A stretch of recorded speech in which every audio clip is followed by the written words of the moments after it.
어젯밤에 있었던 미국 상하원 합동 연설. 미국 교수시니까 어떻게 보셨어요? 뭘 어떻게 봐요? 뭘 영어 연설. 영어를 왜 하는 거야? 거기서 웃겨 죽겠어 진짜. 한국말로 해도 진짜. 아니 그런데 보도를 보면 네티즌이 놀랐대요. 오 이렇게 어떻게 발음과 네티즌들이? 네. 어느 네티즌이? 몰라요. 보도 이렇게 나왔어. 어느 보도야? 조선일보야? 모르겠어요. 확인 안 했는데 그런 포털에 올라온 글이 있더라고요. 제목이. 그래서 어떠셨는지 미국 교수님이 좀 보셨을 때 영어 연설. 뭐 연습은 많이 한 것 같아요. 연습은 했겠지. 많이 읽어보고 해보고 어. 교정도 좀 받은 것 같기도 하고 뭐 그랬겠죠. 연습을 많이 한 것 같은 느낌이 들었습니다. 근데 저는 네. 이게 우리나라 대통령이면 우리나라 말을 해야 된다고 봐요. 저는 영어를 잘하고 못하고의 문제가 아니야. 거기가 무슨 영어 스피치 경연대회예요? 그 자리가 영어 스피치 경연대회 아니잖아요. 그리고 다 의원들 동시통역에서 귀에다 꽂고 있어요. 할 수 있어요, 충분히. 예. 그리고 미리 다 배포가 돼요. 연설문 자체가 인쇄돼가지고 미리 하기 전에. 네. 그러면 자랑스러운 우리 한글에 대해서 대한민국 대통령이라면 우리 글의 우수성을 알리기 위해서라도 저는 한글로 얘기해야 된다고 생각해요. 그리고 그런 부분이 결국 이 영어로 얘기하는 걸 무슨 그 자랑이라고 생각하는지 내가 잘 모르겠는데 네. 그렇게 얘기하는 게 무슨 그 미국 사람들한테 큰 무슨 뭐 감동을 준다고 생각하나 봐요. 그건 아니에요 전혀. 외국 사람이 자기 나라 말로 얘기하는 것에 대해서 무슨 예를 들면 우리나라 뭐 이럴 수는 있겠지. 우리나라에 누가 와서 우리나라 말로 연설한 사람 봤어요? 미국 대통령이 그럼 한 번이라도 우리나라 와서 우리나라 한국말로 연설 전문을 뭐 감사합니다, 안녕하세요 이 정도는 하겠지. 네. 근데 연설을 그렇게 한 적 있었냐고. 없었죠. 외국 정상이 와서 일본 정상이 우리나라 와서 한국말로 한 적 있었어요? 없었어요 한 번도. 누가 있었는데요? 그런 국가 원수는 네. 어디에 가든 자기 나라 원어로 대부분 해요. 기본적으로 뭐 유엔 사무총장이나 이런 사람들은 당연히 영어로 해야겠지. 그거는 네. 국제기구의 수장이니까. 그러나 뭐 유엔 연설도 그렇고 국제사회에서 연설할 때 모국어가 영어가 아닌 사람들은 다 자기 나라 말로 해요. 그게 정상 아닙니까? 그게 정상이다. 그러니까 저는 뭐 영어로 한 걸 뭐 비판하고 싶진 않은데 어쨌든 예. 그렇게까지 할 필요가 있었느냐는 생각이 뭐 든다는 영어 거야. 연설 한다, 영어를 한다 이거보다 내용이 중요한 거니까. 그렇지. 사실은. 내용이 중요한 거지. 내용 보면은 뭐 자유를 음. 46번인가요? 얘기를 했다고 하고 그리고 뭐 민주주의 강조하면서 박수를 23 기립박수 23번. 그다음에 박수 한 60번 정도 받았다. 이렇게 큰 호응을 받고 뭐 자. 셀카도 찍고 뭐 이런 여러 가지 보도가 나오고 있습니다. 그 미국 사람들은 네. 예의상 쳐주는 거예요. 미국 사람들 만나 보셨죠? 이 사람이 진짜 이거 네, 보세요. 알겠습니다. 미국에 13년 사셨으니까. 살았다고요. 13년. 한인타운에 계신 거였어요. 제가 살던 데는 한인타운이 없다고요. 알겠습니다. 한인타운 주로 LA, 뉴욕 이런 데 시카고 이런 데 알겠습니다. 있잖아요. 만나 보셨어요? 그래서 미국 사람들, 미국 특히 정치인들 자. 속성 아실 텐데. 그 정치인들이 네. 예를 들면 외국의 정상이 와서 막 연설을 하는데 거기다 놓고 막 삿대질해요. 사태질. 그렇게 할 수는 없겠죠. 박수를 친다고 하는 것은 네. 기본적으로 예의를 갖추는 거예요. 그리고 내용이 저기서 예를 들면 자유나 민주주의 얘기를 하는데 네. 자유나 민주주의 얘기는 가장 일반적인 얘기고 윤석열 대통령이 지금까지 연설하면서 특히 유엔 연설도 그랬죠. 네. 자유를 너무 많이 얘기해요. 근데 그러면 실제적으로 그 자유가 말로만이 아니라 우리의 정치 현장에서 또는 우리나라 국내에서 그게 잘 실현되고 있느냐 문제예요. 자, 지금 최근에 네. 윤석열 대통령과 그 윤석열 정부가 표현의 자유를 억압하는 듯한 태도를 보이고 있죠. 유튜브나 이런 가짜뉴스. SNS에 가짜 뉴스 얘기를 하면서 그 전에 주장을 하고 있고. 아니 그것도 얼마나 사람이 내로남불인지 몰라. 아, 언론중재법 개정하자고 문재인 정부 말기에 했어요, 안 했어요? 했었죠. 그때 윤석열 대통령이 대선 후보였어요. 뭐라 그런 줄 아세요? 언론 자유 침해라고, 표현의 자유 침해라고. 네. 언론중재법이 많이 바꾸는 것도 아니야. 네. 언론중재법이 바꾸는 내용이 뭐였냐면 그 잘못을 했을 때 그 보상 이전은 금액 있잖아요. 그걸 네. 2배로 올리는 거예요. 근데 그 금액이 보통 500에서 2천만 원 사이예요. 2배 올려봐야 1,000만 원에서 4천만 원이야. 언론사가 지급하는 게. 네. 근데 그거 올리는 걸 못 올리게 했어요. 그랬던 그걸 윤 반대했어요. 대통령이. 언론 자유 침해라고. 근데 지금은요. 지금은 5개 부처인가 6개 부처가 나섰어요 지금. 그래요. 더 웃긴 게 뭐냐면 언론 방송통신위원회만 하는 게 아니야. 네. 그거 잘 보세요. 문화체육관광부, 언론진흥재단 뭐 다 나서가지고 이거를 뭐 다 하더라고. 5개인가 6개 부처에서 그거를. 그럼 자기들이 뭐 야당일 때는 그걸 네. 가지고 그렇게 언론 탄압이다, 언론 자유 침해다, 보수 유튜버 죽이려고 한다 그렇게 공격을 해대더니 이제 와서 그리고 더 웃기는 건 그 뭐 팩트 체크 하는데요. 보수 언론 단체인가 보수 단체에다가 그걸 팩트 체크하는 지원비를 준다는까지 나왔어요. 그래요? 그러면 팩트 체크를 음. 보수적인 성향의 단체가 하면 네. 제대로 하겠어요? 그 잣대로 하겠죠. 그렇지. 그러면 누구를 대상으로 그러니까 누구를 대상으로 팩트 체크를 더 강하게 하겠어요? 진보 유튜버. 그렇죠. 그다음에 진보 언론들. 언론들. 그렇게 하지 않겠어요? 그리고 언론진흥재단이 나섰어 또. 예. 언론진흥재단이 나섰다는 말은요 무엇과 연관된 줄 아세요? 언론진흥재단도 가짜뉴스 퇴치를 위해서 뭘 한다. 네. 거기에는 언론진흥재단이 하는 역할 중에 하나가 뭔지 아세요? 정부 광고 나눠주는 거예요. 그래요. 정부 광고. 그러면 정부 광고가 1년에 많잖아요. 네. 지금도 정부 광고 제일 많이 받는 데가 조선일보, 중앙일보, 뭐 동아일보 이런 데예요. 근데 이렇게 돼서 만약에 자기들 나름대로 판단하는 거야. 네. 저 팩트가 제대로 가짜뉴스 많이 하는 언론사 낙인을 찍어. 예를 들면 뭐 예를 드는 거 이거는 네. 한겨레, 경향 정부 광고 깎아. 그럼 이건 정부 예산으로 언론사를 압박하고 탄압하는 게 될 수도 있다는 거예요. 네. 이게 자유입니까? 뭔 자유인데 이게. 그리고 김건희 여사에 대해서 문제를 제기하기만 하면 다 고소고발해. 정부가.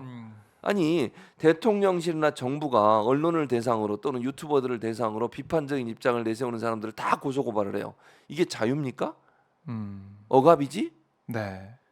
아니 뭐 더 특이한 건 뭐냐면 대통령 비판한 것도 그렇게 안 해요. 꼭 김건희 여사 관련된 얘기만 하면 고소고발을 해. 왜 그러는 거예요? 그러면 그게 과연 정부 기관은 가능한 한 정말 도저히 참을 수 없고 네. 뭐 일반인이 봐도 도저히 상적으로 이해가 안 되는 뭐 욕설을 한다거나 막 이런 공격을 한다거나 인신 공격을 한다거나 이런 경우에는 뭐 그럴 수 있다고 쳐요. 근데 아니면 생활에 뭐 피해를 주거나 문재인 대통령 사저에 근처에 했던 것처럼 네. 그런 건 가능하다고 봐 저는. 근데 정상적으로 의혹을 제기하고 문제를 제기하는 거. 예를 들면 지금 보세요. 장경태 의원도 고발당했어요. 네. 고소라 그래? 고소라 그래? 고발이라 그래? 고소 어쨌든 본인이 한 거라고 치고. 또 그다음에 누구지? 우상호 의원? 우상호 맞아. 네. 우상호 의원도 의혹을 제기한 거잖아. 그럼 야당 의원이 의혹도 제기 못 해요? 그런 식으로 대응하는 게 맞는 거예요. 그게 자유예요? 뭔 자유하고 뭐냐고 입에 이게. 재갈을 물리는 그러니까 자유 없이 입에 재갈을 물리고 표현의 자유를 막는 그런 상황이라는 행동이죠. 비판이 나올 수밖에 근데 없는 입만 것이고. 열면 자유를 얘기해. 뭔 자유? 자기들만의 자유예요? 권력의 자유예요? 권력의 자유다. 여당의 자유냐고. 권력 가진 자의 자유예요 그러면? 근데 무슨 자유를 그렇게 얘기하고 다녀요. 네. 아니 그리고 노동자들의 권리나 이런 것들을 보장을 하고 있습니까 지금? 아니 가진 자의 자유입니까? 이런 식으로 하면서 뭔 자유를 얘기하고 그게 무슨 공허한 메아리에 불과해요. 내용 자체가 그랬다. 근데 미국 의원들이 박수치고 환호하고 좋아할 수밖에 없는 게 아까 초반에 언급했듯이 우리가 투자를 많이 했잖아요. 그렇죠. 투자 많이 했고 거지. 미국에 일자리도 많이 만들어 주잖아요. 맞아요. 고마웠고 그리고 심지어는 네. 우리나라 기업들이 그 투자한 지역의 지역구 의원들 이름까지 불렀어요. 그러니까 그분들 막 일어나서 기립박수 치고 이랬어. 그분들이 얼마나 기분이 좋겠어. 우리 그 예를 들면 조지아주 어디 이런 데 있잖아. 네. 우리 현대든 어디 삼성이든 텍사스에도 삼성 내가 옛날에 텍사스 살았잖아요. 네. 옛날에도 공장 있었거든요. 거기 추가로 지금 공장을 지었어요. 이번 짓고 있어요. 반도체 공장을. 그래요. 그래서 거기 10,000명 정도 한국 사람이 있어요. 오스틴에. 텍사스 오스틴에. 근데 거기 이제 더 늘어나겠지.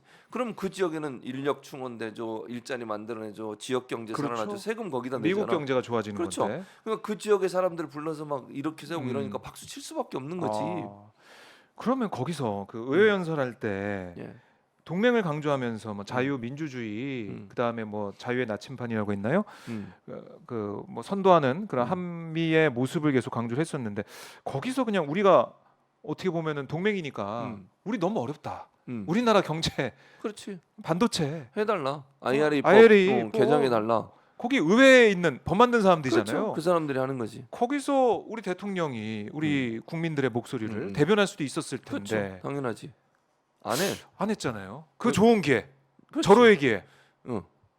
그냥 이런 거지. 박수만 받고 싶은 거야. 그러니까 그 사람들한테 좀 듣기 뭐 싫은 듣기 얘기를 안 하고 싫은 싶은 얘기를. 거지. 그러니까 그 도청에 도자도 안 끄는 이유가 뭐겠어요? 바이든 면전에서 듣기 싫은 얘기 안 하고 싶은 거예요. 칭찬받고 싶은 거야. 칭찬받고 싶다. 잘한다, 잘한다. 그러니까 다윗은 칭찬인 줄 알아 또. 그래 네. 잘한다, 더해, 우쭈쭈쭈쭈 더해. 그러니까 더 막 나가는 거지. 미국보다 더 막 나가. 중국을 상대로 해서도. 예. 이게 뭐 하는 행동이에요 대체? 우리가 왜 나서서 그런 행동을 하냐고. 우리하고 직접적인 연관도 없는 나라의 문제에 대해서. 네. 외교는요. 우리와 직접적인 연관이 우리가 피해를 당하지 않으면 가능한 한 가만히 있는 거예요. 그런 거 아니에요? 아니 왜 나서 가지고 예를 들면 한일 관계도 마찬가지야. 독도 문제도 우리 지금 우리나라 땅을 일본 이 나쁜 인간들이 자기네 땅이라고 우기잖아요. 네. 근데 거기다 내놓고 누가 대만이 나서 가지고 야 독도는 일본 땅이야 이래봐. 그럼 어떻게 되겠어요 우리가? 가만히 있겠어요? 가만히 안 있죠. 말이 안 되잖아요 네, 그게. 말이 안 되죠. 그러니까 가만히 있는 거예요. 왜 남의 나라 분쟁에 끼어들어 가지고 이래라 저래라 얘기하냐고요. 그러니까 예를 들면 대만과 중국의 문제도 그래. 네. 만약에 뭐 중국이 대만을 침공하고 이러면 비판해야지 우리가. 힘의 논리로 침공하고 이러면. 예. 근데 지금 그런 관계가 아니잖아요. 물론 긴장 관계이고 서로 갈등이 있지만 네. 지금 상황에서 우리가 나서 가지고 그거 뭐 하지 마. 하면 큰일 나. 가만히 있을까? 이런 식으로 하면 되겠냐고. 가만 안 둬 이러면 되겠냐고요. 네. 그 참 좋은 기회를 놓쳤다. 도청 우리 국민의 자존심을 세우고 할 말을 하는 그런 동맹 관계 그 얘기할 기회도 놓쳤고 그다음에 실속이라고 하죠. 경제에 있어서도 IRA나 반도체 지원법 같은 경우도 협의를 하고 이렇게 논의한다 이 정도 끝난 거 아니겠습니까? 그렇죠. 얻어온 게 없는 거고 결국 얻어온 거는 기타밖에 없다. 그렇죠. 기타 하나 들고 그다음에 그 고기 먹었잖아. 스테이크. 그러고 또 뭐 나 노래 한번 불러주고 박수 받고 뭐 그러고 왔어요.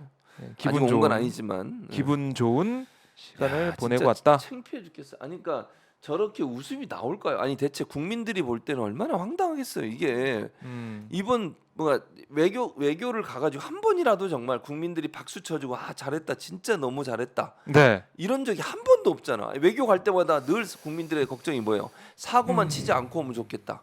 그렇죠. 이런 걱정을 하고 있어요 지금. 네. 이런 상황이 돼버렸어. 근데 거기에 일도 그러니까 기대에 어긋나지 않게 또 동일한 일을 하고 와요. 그럼 국민들이 볼 때 저렇게 세금 많이 써가면서 저 한 번씩 나가면 세금도 많이 들잖아요. 그렇죠. 그러면 뭔가 성과를 얻어와야 될 거 아니야. 우리 기업들 데리고 가지고 퍼주게 하고 와서 뭘 많이 얻은 것처럼 MOU는 또 실제적으로 할지 안 할지 모르는 거잖아요. 그거 막 성과 내고 넷플릭스도 마찬가지야. 앞으로 3년간인가 4년간 뭐 3조 3천억? 네. 지금도 8천억씩 하고 있잖아요. 48에 32. 그러니까 3조 2천. 이게 뭐 내가 볼 땐 그보다 더 늘어날 수도 있어요. 넷플릭스는 우리 시장에서 성과가 좋기 때문에 8천억보다 더 할 수도 있어. 그렇죠. 앞으로. 근데 그게 성과냐고. 장사 잘 되니까. 그러니까 평소에 안 하던 걸 하게 해야 성과 아니에요. 늘 하던 거를 하게 하는 게 무슨 성과냐고 그게. 네.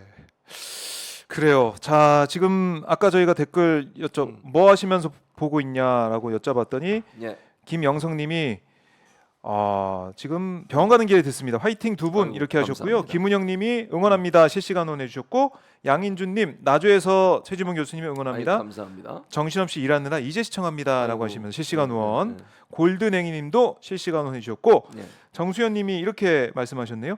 현대자동차가 러시아에서 철수하고 공장을 매각했는데 맞아요. 언론에 거의 드러나지 않습니다. 왜 우리나라 언론은 대통령 찬양 일색이고 이런 일에 비판 기사가 없을까요? 너무 답답합니다. 그러니까요. 자, 진짜. 이거 어떻게 됩니까? 왜 이럽니까? 그러니까 언론이 물론 여러 가지가 위에 있겠죠. 그러니까 저는 두 가지 이유가 있다고 보는데 첫째는 정부로부터 뭔가 혜택을 누리려는 의도가 있다는 거. 있을 가능성, 그 가능성을 저는 생각하고요. 두 번째는 뭐냐면 정부가 압박을 하는 가능성. 두 가지예요. 그러니까 언론과 정치 권력의 관계를 제가 쓴 책을 잠깐 홍보하자면 저 누구야? 방 기자님. 미디어 정치 경제학이라고 한번 찾아주세요. 네이버에서 미디어 정치 경제학이라고 책을 썼습니다. 책 선정까지 했어요. 광고. 알겠습니다. 근데 이제 언론 권력, 정치 권력, 경제 권력의 연관 관계를 이렇게 연구한 건데요. 어쨌든 그러니까 언론 권력과 정치 권력은 악어 악어의 관계예요. 그러니까 무슨 말이냐면 언론은 정치 권력의 이미지를 좋게 만들어주고 그다음에 정치 권력이 긍정적인 어떤 메시지를 던져주면서 그다음에 이제 언론은 정치 권력으로부터 제도적 어떤 편의를 받아서 네. 사업을 확장하게 된다든지 아니면 경제적 이익을 얻게 된다든지 아. 이런 역할을 하게 되는 거죠. 그 관계가 지금 형성됐다고 저는 봐요. 우리나라 언론도.